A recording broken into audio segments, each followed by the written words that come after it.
Елизабета, ти си денеска летечки амбасадор и репортер, повели.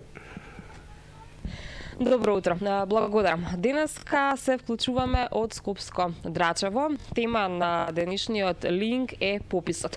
Меѓутоа, избравме денеска да посетиме едно од семејствата кои што се попишуваат, да поразговараме со нив. Меѓутоа и не само со нив, туку и со попишувачот кој што е денеска токму во Драчево. Пописот уште 8 дена и да завршен. Од она што имавме можност да го слушнеме вчера, повеќе од 1 милион граѓани се попишале.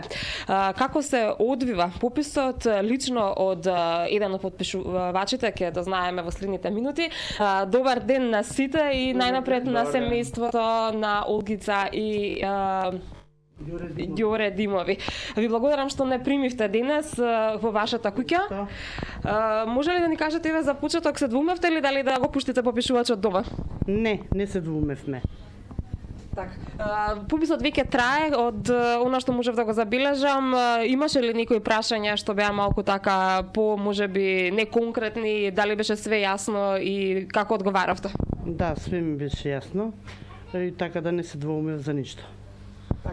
Никола, еве би те прашала и тебе, прв пат се случуваш со ваква работа, ти си еден од големиот број на попишувачи кои што ја прифати да работи оваа работа. Имаше ли предизвици до сега, колку што се одвива? Така, тоа за мене е интересен предизвик пред се. Мене многу вакви работи ме интересираат за истражувања и за гледање, значи статистики уопште, па значи одлуката донесов чисто така од интерес. Сакав да бидам во некоја ваква редакција вклучен, кој што се случува секоја 10 години, така и нас 20. И многу е интересно се, да.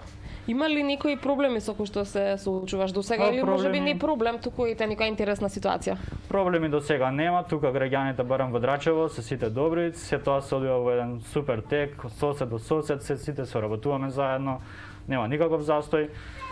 Некоја интересна случка, па не знам за издвојување, чисто така, например, со кучиња, со такви домашни меленичиња што прават проблеми. Но се решаваат тие работи лесно, брзо. Така, граѓаните веќе знаат дека обично се бара локален попишувач кој што го познава населението. Ти беше ли тоа тебе предност? Да, тука на овој район моментално каде што, тука јас и блиску живеам, така што овој район ми е сосема познат, сите луѓе ги знам и тоа допридонесува до обрзување на текот на процесот, пошто сите луѓе ми се познати и знам све. Сега едно техничко прашање, еве и многу луѓе кои што јас ги сретнав тоа се прашуваат што се случува доколку лицето каде што живее адресата не е иста со адресата од лична карта. Дали во тој случај го попишувате на адресата на која што моментално живее? Да, ние во сушност гледаме моментално каде лицето престојува, односно подолго место на живење. Ако овој објект, оваа куќа му е подолго време живее тука, ние тука го попишуваме.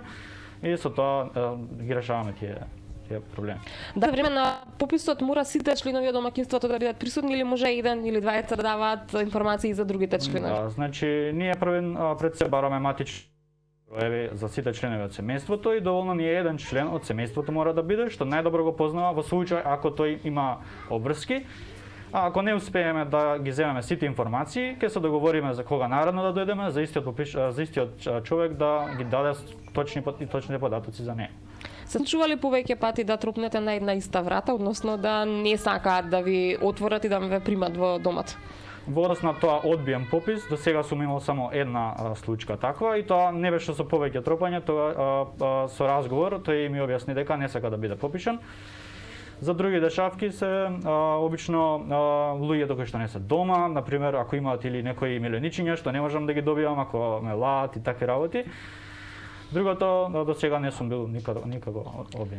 Има ли некои по-сензитивни прашања? Јас морам да наснам бидејќи се уште во мојот дом попишувач не дошол, така да јас не ги знам прашањата кои што им ги поставувате на домаќините. Има ли некој сензитивно прашање што можеби не сака да ви го одговорат или пак ќе ве прашаат зошто е тоа важно или нешто слично? Во глобалните прашања ми ги одговараат со целосни одговори. За сензитивни прашања би кажал поише ме прашуваат за колку квадрат има куќата. Прашања малце ги бунат, колку соби, не се доволно запознаени и информирани за што точно се прави со тие прашања.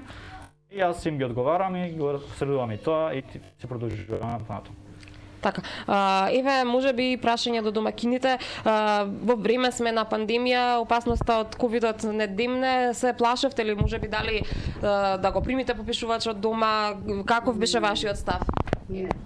Не се плашиме, немаше да се плашиме, ние се Не посебно. вакцинираме. Не се плашиме воопште, затоа ке секој може се и се што се случи. Јас сама не знам дали ја носам пандемијата, а вакцинирана сум со две дози. Така, имаше ли, можеби, еве, комуницирате со соседите колку што можев да видиме додека чекавме да се вклучиме во разговорот, какви се ставовите општо на населението? Гледам дека Никола има позитивно искуство. До сега се случило ли никогаш некој да каже што ќе ни е пописот, кои се очекувањата, на крај кога ќе се дознаат сите нели резултати, кога ќе се утврди бројот на населението, што потоа си разговарате ли можеби на оваа тема со соседите? Па не, за сега не сме се сретнали со такво прашање.